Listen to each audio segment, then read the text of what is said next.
There are certain topics that are harder to reach agreement on, and yes, there are times where, for example, something is going to be very difficult politically, even though it's something that a lot of the public members really feel like is needed. Sometimes there's some tension there, and sometimes there are topics where people really have very divergent opinions on them.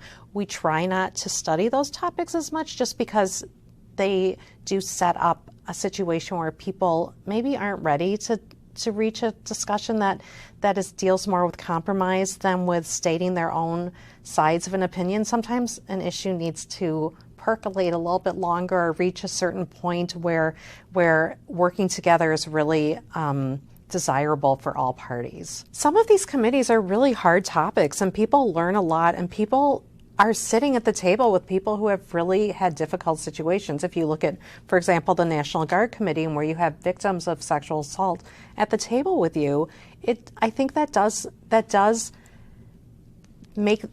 frame the issue differently for people and allow people to see things in a different way. One thing that has been great is that a lot of our chairs are on the Joint Finance Committee or are very involved in legislation throughout the session.